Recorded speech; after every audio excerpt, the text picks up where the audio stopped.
Linda O'Donnell is here, and I just have to give a great big shout out because she is admitting everybody for me so I don't get distracted. And, we've got people coming in at quite a fast rate here, so it's fantastic. So thank you for that. Alrighty. So what are we doing here today?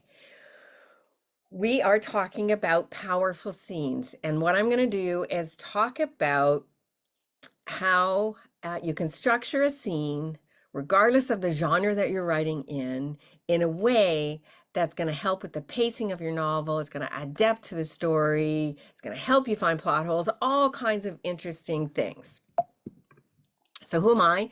For those of you who are new, my name is Christina. I am the CEO and founder of Fictionary. So I started this from nothing to what it is today. And now we are actually the Fictionary School for Writers and Editors. And you're all here as part of a free event that we try and give as much as we can for free so you can learn real things about story structure. I'm a best-selling co-author of Write Novels That Sell, and Lisa Taylor is here, and we are writing Secrets to Writing a Romance coming out later this year. Linda O'Donnell is here. We are co-authoring, I got it backward. Linda O'Donnell and I are writing romance coming out August 31st. Lisa and I are writing mystery. And you'd think I'd know this because I talk to them a lot. I'm an award-winning fiction author. I'm a structural editor. These are the books that are coming up. Very exciting, I know. So, oops, click. There we go. One of the things about creating a sensational scene that will really help you is outlining your novel. And when I talk about outlining, I don't mean you have to outline every scene in depth. If you do a short outline so you know what your story is, it's going to help you with every single scene you write. We probably have some pantsers in the crowd, and that's okay. We talk about outlining from a very minimal way to however deep you want to go. So when you know your story, if you want to come work with us, Linda O'Donnell, wave Linda, is teaching Write Sensational Scenes. So this is one of our Fictionary Live 6-week courses where we work all live on basically how to really structure a scene in a powerful way. You can bring your scene there. We work on your stuff live. We don't record these. If you're interested, you can see Fictionary Live on the left-hand side of the community. Okay, so let's talk about scenes. First of all, let's do a definition of a scene. And we're going to give it a very straightforward definition. And that is, a scene is a section of your novel where a character or characters engage in action or dialogue. That's it. And when we break a scene down this way, we can see our book.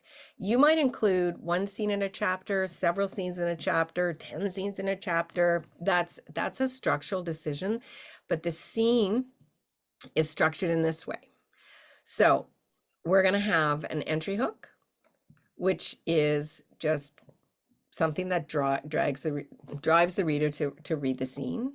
A point of view goal, so that's a goal that the point of view character has for that scene, not for your story. Scene middle, which is where things change, just like it does in the middle plot point for your novel. A scene climax, which is similar to the function of a climax in your novel, but specific to the scene. And then an exit hook, which makes the reader want to go to the next scene. All right, so let's talk a little bit about the guidelines of these 5 things. So first, a scene must grab the reader's attention. And you do that with an entry hook. And an entry hook is just something that makes the reader want to ask a question. And so, who is this about? Why are they running? Why did they fall down? Doesn't matter. Whatever the hook is that makes the reader want to go forward. And that comes early in your scene. Then there's an external point of view goal. There could also be an internal, but external means they're doing something active. And each scene, the point of view character has to be doing something. Otherwise, what's the point of the scene? They got to be moving, and they have to have some goal with this movement. Then we have a scene middle, and this is quite often where the scene changes direction. A new character could come in, a clue could be found.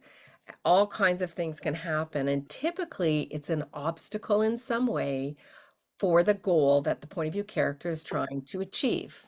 So if we're in a romance and the character is running down the street and they're trying to catch their love interest before they get on that one-way flight across the world, and oh, I don't know, a dog runs out in front of the feet and makes them fall over. That's an obstacle. They're going to not meet their goal because of this dog, very inconvenient. And that changes the scene, and now they have to figure out how are they going to chase their love interest. Then the scene goal is addressed in the climax. And what that means, it doesn't mean that the goal is achieved.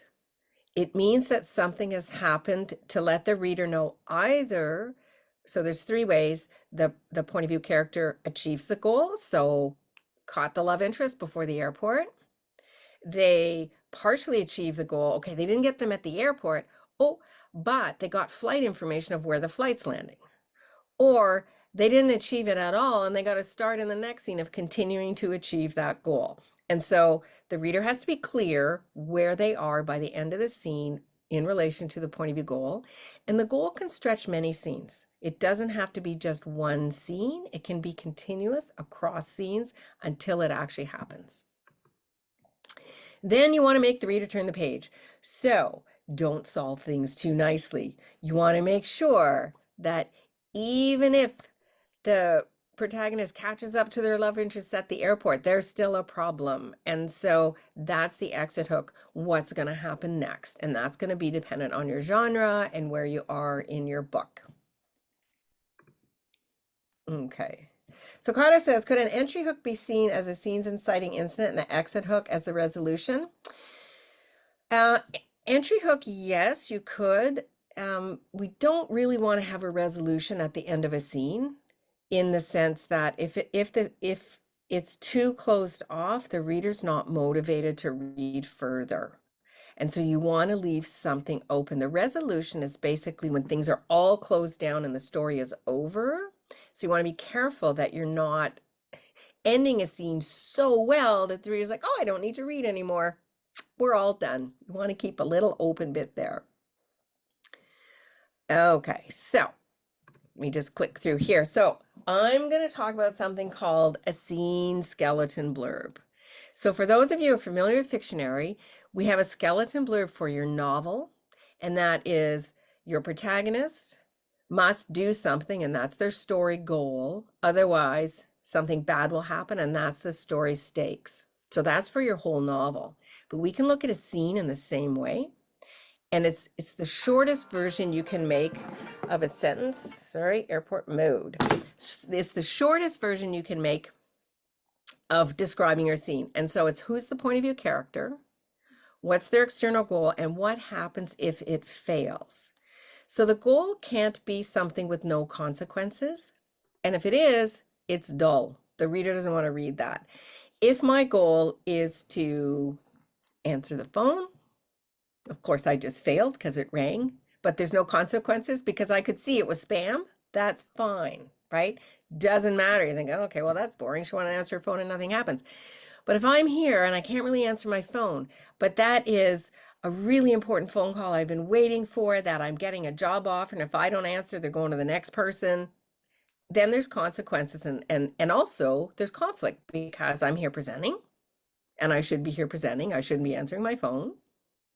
Or I want to answer my phone because I'm going to lose out on something really good. And so by what if goal fails, that's what you're answering for every scene, not just the opening scenes and not just your story arc scenes, but every scene. Okay, so you're doing this so you meet the story expectations. So you know that in your story, each scene is related to the story. And that sounds funny, but sometimes we write and you get carried away and a character does something. You write this little story about them that really has nothing to do with your story. This will keep you on track, and it's going to help with your pacing of your story because you're not going to have scenes in there that you don't really want. And you're going to be writing the story that you intended to tell. If you get too many of these that don't fit, you might want to relook at your story goal, and maybe your story is a different story. Okay, so today, this is what we're going to do for scene structure. So we have the highlights of entry hook, point of view goal, scene middle, scene climax, exit hook. So one thing I want to say before we start is your entry hook and your point of view goal, they can be in the point of view goal could come first and then the entry hook. They're both near the beginning of the scene. The climax and the exit hook are both near the end. They could be the same sentence. So what we're talking about is you have the functions. The only one that's kind of critical on location is the middle. So the entry hook and the point of view goal come before the middle. The climax and the exit hook come after the middle. And the middle is, guess what? Somewhere in the middle. That's where it goes. That's the big mystery. So genres tend to blur. So what I've done here is I've taken 5 books, romance, fantasy, sci-fi, thriller, and mystery, to look at. I'm looking at the opening image, or sorry, the first scene in the book. And I've chosen the first scene so that if you want to rewatch this in the context of those books, you can go read the free sample on Amazon or Kobo or wherever you read your free samples. So you can see the scene and you can see what we're doing with that scene. All right, so each of these, we'll talk about genre for a second because we're going to talk about how the structure of a scene links to the genre. And so in a romance, the big question is just, how will the love interests get together? It's a romance. We know they're getting together. We just know that. So how will they get together? In a fantasy, the question is, will good triumph over evil? Depending who you are, you might want good, you might want evil. I don't know, but that's the main question. In a science fiction novel, it's what impact will advanced technology have on humanity? So these are the big questions around what it is. In a thriller like The Housemaid, this is, will the protagonist survive? And in a mystery, it's who committed the crime and why. So this is the distinction between a thriller and a mystery. In a psychological thriller, just to throw that one in, it's what really happened. Because quite often there's an unreliable narrator, don't really know what happened. We're trying to figure out what happened, and it could be the crime's committed at the beginning, it could be the crime at the end, but it's unclear. And then horror, can the protagonist survive a horrifying threat? And lots of times in horror, the answer is no, it's not a happy ending. And sometimes lots of people go away in a horror. So that's very high level differences in the genre. Okay, so Wanda says, what are you calling scenes here are basically the same as chapters of a book? Very close, Wanda. That's a great question. They could be, but don't have to be. So a scene could be, so we'll talk about a murder mystery. So in a scene, the protagonist, the detective finds a body. And so the point of view goal will be from the detectives. Their goal is to find information at the crime scene. And that scene ends once we've kind of addressed that goal, or the point of view changes. So say then we jump to another character. Maybe the murderer is at the scene watching the police. So we get a point of view from there. Or so when that happens, that would be a new scene. Even if you plunk them together, it's considered a new scene. If there's a big time change, so a year goes by, a week goes by, you might want to start a new scene. So we're anchored in time, point of view, and setting if the setting changes. That's the other one that you could start a new scene. So it depends how you want to structure it. We're talking about the function of a scene within a chapter. And a chapter is usually a group of scenes. And so what you might see there is in a book, it might be organized by character. Sometimes you see there's a chapter with several scenes per point of view character. Could be organized by time. There's books that write in past and present. You might start a new chapter each time. So these are structural decisions you're going to make as the artist to do it. My recommendation is you get your draft done, and then when you do your structural edit, you look at how you've structured it. And do these scenes work well together? Should it be one chapter, multiple chapters? How are you going to organize your chapters into different themes? Okay, so if we're going to look at these books and we're going to look at the structure. I'm going to go into the Fictionary app, and here I'm just on my bookshelf, and we're going to look at, what was the first book up there? Bodyguard. Let's look at the Bodyguard. Okay, so we're in the Bodyguard, and here I'm just going to click on the notes. And so here, our skeleton blurb for this particular scene is, Hannah must keep her promise to her dying mother. So Hannah's the point of view in the scene. Her goal is to keep a promise, otherwise she will live with the guilt of disappointing her. So that's what this scene is about. It's the opening scene. And here we look at, here's our entry hook. Mother's dying wish was for me to take a vacation. Okay, well, why is her mother dying? Why does she want to take a vacation? So we can look at the plot over here, the plot tab. So why does Hannah's mother want to take her to take a vacation? That's the hook. Then we get here, what we're looking at here is the point of view goal. So of course, I hadn't realized it was her dying wish. So if we look at the character setting, her goal is to keep her promise to her mother. So her mother dies very quickly in this scene. We don't see any of it. We see her goal is that she's made a promise. Now she's got to keep it. Then we get to the scene middle. Now it was 3 in the morning. My funeral clothes were draped over a chair. I'd been waiting to fall asleep since midnight. So the scene middle is just her coping with her mother's death. And then the scene climax is she buys 2 tickets to Toledo. So this is her taking a vacation. Now she hasn't achieved the goal yet because she hasn't actually gone on this vacation, but she's bought some tickets. And then the exit hook is, now all I had to do was force myself to go. So if we look at the exit hook, who was the second ticket for, and will she go? And the link to the romance here is she's buying 2 tickets. Who's she buying that ticket for? And so this is the hint in the first scene in the novel that this is a romance. So if we go to the visualize page and we look at the story map, so here, under here, we have a scene structure tab, and this is showing us, I just called the scene first scene because I didn't have a name, it's fine. You can see it all together. So why does Hannah's mother want her to take a vacation? Entry hook. Keep her promise to her mother. Point of view goal. Coping with her mother's death. Scene middle. Buys 2 tickets. That's the attempt at the goal. And the who was the ticket for. And the link to the genre. So you can see it's a short scene, but it certainly sets us up for the book to come. If we go back to the bookshelf. And next book up is Fourth Wing. So Fourth Wing is a fantasy. Okay, and so if we look at our notes here, the Scene Skeleton Blurb is Violet must cross the parapet without falling, otherwise she will die. So what I've done here, this is a really long scene, so I've just pulled out the key bits, but you can read it, you can see the whole scene together and see where this fits in the context of the whole story. So this is a fantasy with a romance subplot.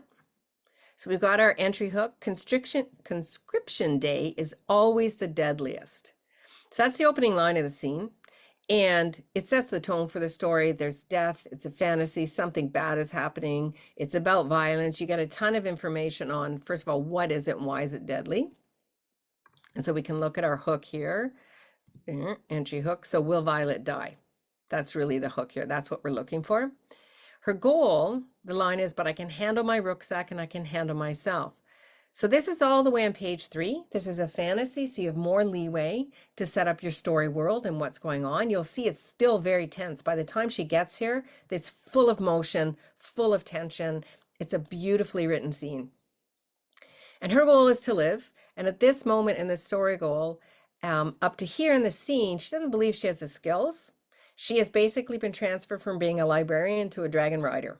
And so she doesn't believe she can actually survive. And so her goal is, hopefully, that she can do this. Then we got the scene middle, which is, don't die, Violet. I'd hate to be an only child. She grins and walks away, sauntering past the line of gawking candidates as word spreads exactly of who she is and what she's done. So this is Mira, who is Violet's sister. So up to this point in the scene, she has had her sister helping her, and now the change comes because now she's on her own. So now she has to try and survive without her sister. Then at the climax, they're at the parapet, they have to cross it. It's raining, it's windy, it's horrible weather. This thing is thin and slippery, and it's miles above the earth. So this is Violet speaking. Oh gods, my hand flies to cover my mouth, but he loses his grip on the water-slick stones and falls, disappearing from view. So this is a cadet who falls off. This is a climax of the scene. he's gone. And now Violet's goal at the beginning was to survive. The climax is the guy right in front of her who's been training his whole life to cross this parapet, didn't make it. Now it's her turn. So we still don't know at the climax what's going to happen. And then here she meets Satan, who's her love interest. So a wicked smile curves his lips. Your turn. And at this point, they are enemies. This is the enemies to lovers trope. And she thinks he basically wants to kill her. So this is where we're at. So the hook now is, will she be able to cross the parapet or not? And so we can see again, if we go to visualize and then we go to the manuscript insights, here again, you can see, and this would show for every scene in your novel. Will Violet die? Her goal is to stay alive. Mira abandons Violet at the entrance to the Rider's Quadrant, leaving her to survive on her own. And a cadet falls to his death, leaving Violet survival uncertain. And then Xaden says, your turn. So we haven't answered the goal. And in fact, this goal doesn't get answered till the end of the novel, which is fine. It's, also the story goal. So it can carry through a lot of the novel. Okay, so now we'll go to science fiction, Space Between Worlds by Micaiah Johnson. Beautiful book. All right, so here again, we're going to look at, I'm going to show you a different way to look at the Scene Skeleton Blurb. So we're going to go to the visualize page again. And here we've got the point of view character is Dell. Her point of view goal is make Kara worry so she feels cared for. And what if her goal fails? She won't feel cared for. And she has a desperate need for this. She wants to belong somewhere. And this is part of her story character arc. So when we look at this scene, we've got our entry hook. On this earth, number 197, I died at 3 months old. Okay, lots of questions here. So here, how is it possible to be alive and dead at the same time? And there's 197 Earths. Okay, so that tells us right away, this is a sci-fi. Right in the entry hook, we know this is a sci-fi. Then we have her goal. So Dell's been calling me, but she's only irritated now. I won't answer until she's concerned.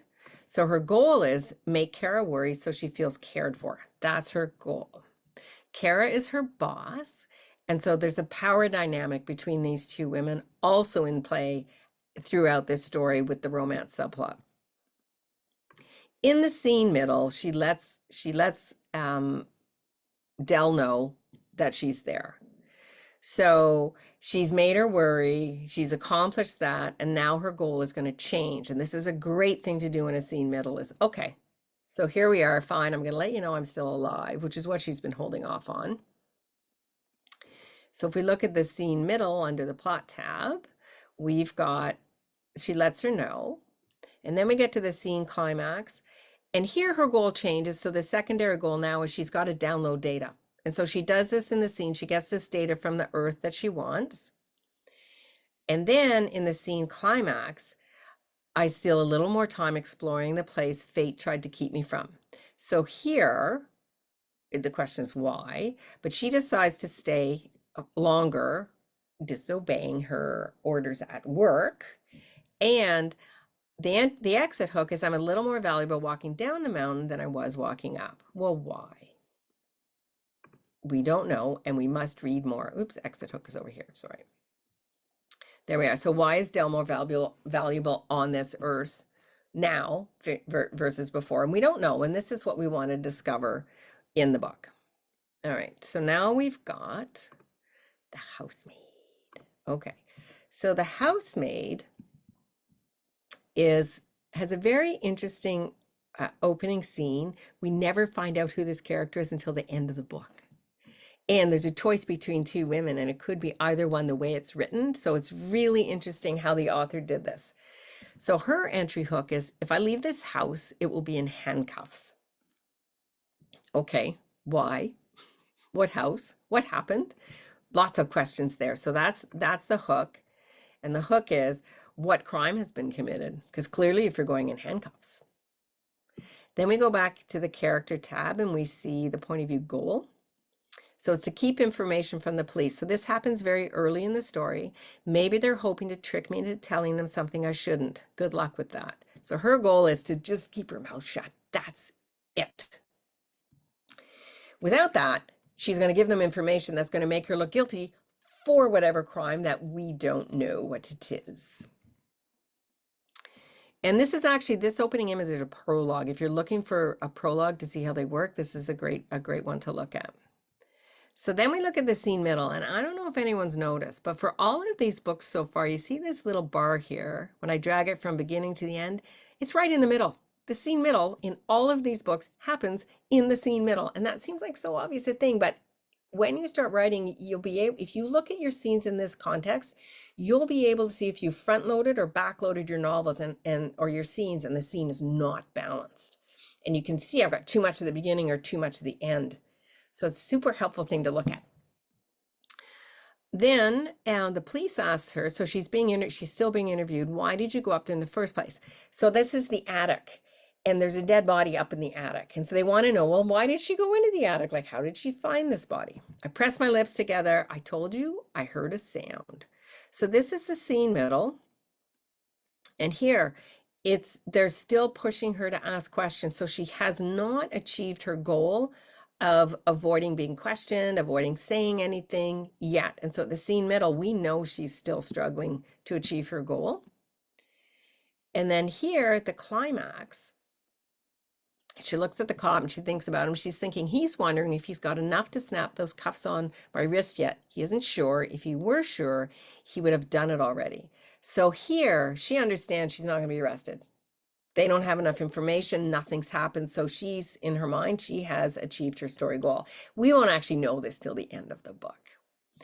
And then the exit hook is there's another cop who's upstairs. He finds something else and he yells down, you won't believe it. So come up here, you got to see this. And so now the hook is, well, what did he find?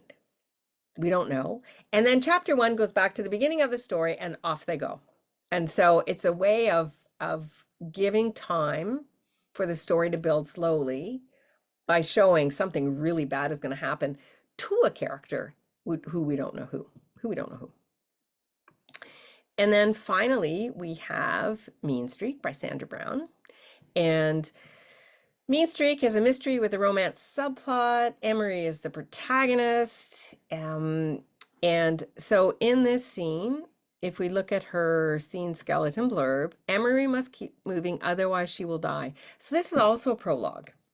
And here, what we're looking at is the entry hook is Emery hurt all over it, even hurt to breathe. Well, why? What's happened to her? Something bad has happened. So now we're going to keep reading. And this is a very short scene. It's 231 words. So we look at, the entry hook. So why does Emery hurt all over? Then we go and we look at the point of view goal. So here, she convinces herself by owning the pain, running through it, overcoming it, was a matter of self-will and discipline. So she's trying to convince herself to get up and keep moving. And if she doesn't keep moving, she's going to die. And so there's the skeleton blurb is Emery must keep moving or she will die. That's it for this scene. In the scene middle here, how much farther to go? God, please, not much farther. So she's about to give up. So at the beginning, she thinks I can do this. And now she thinks I can't do this. And then I forgot to highlight the climax and the exit hook. So the climax is here. Then from deep within the shadows and encroaching woods came a rushing sound, followed by a shift of air directly behind her. Her heart clutched with a foreboding of disaster to which she had no time to react before skyrockets of pain exploded inside her skull. This final paragraph is both the climax and the exit hook. So the climax is she's smacked unconscious, and the exit hook is, will she survive? Don't. And so that gives you 5 different books to look at the scene structure. And hopefully that's enough that you can go then and look at your genre and your scenes and see if they're following this structure. So I'm going to stop there since we're at the half hour and see if there's any questions. Okay, so Annette says, how many chapters can a scene be? So the question really is how many scenes can be in a chapter. So a chapter contains scenes. It's the bucket where your scenes sit in it, and you're going to decide whether there's 1 scene, 2 scenes, 5 scenes, 7 scenes. Completely up to you as the artist, how many scenes you want to put in a chapter. I would recommend doing it strategically so you do know what the theme is. Is it per character? Is it timeline? Is it a main plot versus subplot? There's many options. All right, anybody else have any questions? You can come off mute if you'd like to ask one. Wanda says, too many scenes in one chapter can overload readers. It can, and particularly if there's changes in point of view and the reader can't follow along. So you want to find a balance that you wouldn't, for example, write an entire novel that are all scenes, right? Usually an 80,000 word novel will have 60 chapters and you break up your scenes into there. And that's a very generic number. Don't quote me on that. Like, somewhere around there. If you have fewer, the chapters are getting quite long. And if you have more, then the chapters are getting quite short. Thriller might have shorter chapters, historical fiction, fantasy, sci-fi, longer, because they're doing a lot more world building in those, and the reader wants to read about the world. That's why they're reading that genre. In a thriller or mystery, they want the story to just go. They're following some character who could die at any second. Okay. Is there an annual subscription of Fictionary? Yes, there is. There's both monthly and annual. The annual for Storyteller Premium is $348, and the monthly is $39, and it includes, by signing up for the software, you get access to Fictionary Live, and you can come to all of those courses. So thank you for doing that. Howard says, wait, hang on, sorry. Okay, I don't want to be a contrarian, but it seems to me I could write 5 scenes in the time it takes to do the story map. I'm a pantser. And maybe that's true, Howard. Everybody writes in a different way. All artists are different. You may find it useful that you write your scenes, but you want to go back and check they're doing all the right things. Totally up to you. That we're not trying to box anybody in a specific way. We're trying to give you enough knowledge that when you write your scenes, and the more experience you get, of course, also means that this comes naturally to you, and you may be at that phase in your writing. Andy, some books have breaks, i.e. an asterisk between a major scene change. Other books break them into smaller chapters. Is there a general rule on how to write these? Okay, no, but I will tell you this. The scene break characters are used when there are multiple scenes in a chapter, and they're used in between scenes. So if you have 3 scenes in a chapter, you're going to have scene break character like an asterisk, scene break character like an asterisk, and then scene, end of chapter. The reason these are valuable is because many people read on an ebook now, right? When books were printed, it used to be if the scene break happened mid-page, there was just a blank line. But if it happened at the end of the page, I can't pick that up. There's been a new scene started. And so there would be a scene break character there. On an ebook, you never know when the break is, or the page is going to be turned. So you have no idea if the reader, if you're on one page, you scroll to the next. If there's a scene break, they won't catch it. And so scene break characters has become extremely important in reader enjoyment of your book. Okay, in literary and science fiction novels, and sometimes in other genres, there are sections of the text that don't fit this form. They provide background. Yes. Okay. So Fourth Wing, that's a great question, David. So in Fourth Wing, for example, Twilight's another one. There are like at the beginning of the chapters, there's portions of a book that are just excerpts from a tome that are about the world, and that shows something about the story. They're there for a reason, but they're not considered a scene because they're not active. Characters aren't doing something. The other place, Good Girl's Guide to Murder, is an interesting one because in that, this young woman is solving crimes, but she keeps a notebook. And so in that notebook, it gives you information, but it's not technically a scene because you're basically reading the notebook.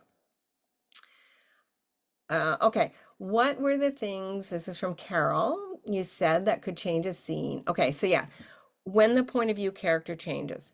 Lots of experienced authors don't do this, but they really know how to switch point of views. And until you learn how to do that super strongly, I recommend starting a new scene. So point of view character gets one scene, and when you have a new point of view character, so that's just the person who the reader is experiencing the story through. So everything they see, smell, hear, touch, taste, that's one character. Then you go to a new scene. If you've got that nailed, don't have to. The other one is timing. So instead of writing a transitional period of 3 years went by, blah, blah, blah, you can do a scene break and then you start 3 years later. And the other one is location. So you can decide, is it important to describe how the character gets from point A to point B? If it's not, if nothing is happening during that transition, you put a scene break character in and they're in location A at the end of one scene and they're in location B at the beginning of the other. And readers are totally conditioned just to pick up. And so you can increase the pacing to do it that way. So those are the three things. Norman says, my story has two main point of views. Pearl tells her part of the story in the first person, Jim's part of the story in the third person. Yes, that is absolutely okay. And lots of books do this. The trick is really pay attention or have a good reader who makes sure you stay in the right first or third person, because it's easy to get that mixed up. But lots of stories do that, and it can also be a trigger that, oh, this is from this person's point of view because it's written in first. Oh, this is this one because it's written in third. So it makes the book very interesting. And this is what we talk about, artistic choice. Everybody here's an artist writing their book how they want to write it. We're just giving you guidelines so you can check against it. Michelle says, as a pantser, I found doing a very brief outline has helped me stay on track. I generally do a chapter by chapter scene blurb of point of view character, must do something or else. And I hear the dun dun dun there, Michelle. Just that, and it's enough to allow me to discover this story, but stay on track without going down a rabbit hole, which is very interesting, Michelle. And there's lots of people in this group who started with, I don't outline anything, to now they outline just a little bit because it does keep them on track. Okay, lots of thank yous there. Annette, what to do when writing things happening at the same time, but different places or different point of view? Yeah, so that's fine. You can, if it's different places and different points of view, you probably want to do it in different scenes. When you do that, you want to make sure that you keep the timeline clear for people so that if everything is simultaneous to your whole book, that's one technique. But if everything is simultaneous for these three scenes, then we're going to a new time. You might put those three scenes in a chapter so it's clear. This is day one, all simultaneous, and the next chapter, now we're day two. And so you have to think about the structure and how you want it to come across to the reader so they can clearly see that's what you're doing. Nice thank yous, nice thank yous. Is a closing image purely exposition? Okay, that's going to depend on your story, Patrick. That's a great question. So, is it the first book in a series? Maybe not. There could be a little hook right there. Is it, does the reader need more in exposition? So, are you writing a romance and they really want to know what the new romance life is? So, it's really specific to your book and the style of your writing. So if your book has been written super fast action the whole way through, and then there's a long section of exposition, it could jar the reader of, what? We don't have any of this in the book, and now we do. If your book is full of exposition, then it fits. And so you have to consider your whole book. Okay. Whew. I think we're now down to the thank yous, and I'm 12 minutes over. Oh, well. All right. Well, thank you, everybody. Super appreciate everyone here. And thank you for everyone who came off video. It always makes me feel very welcome. And I'd like to see people nodding, smiling, or crossing their eyes going, I don't know what she's talking about. And then I know that I should maybe start over. And please continue to come to our free events. We love having them and we love helping everybody write the books.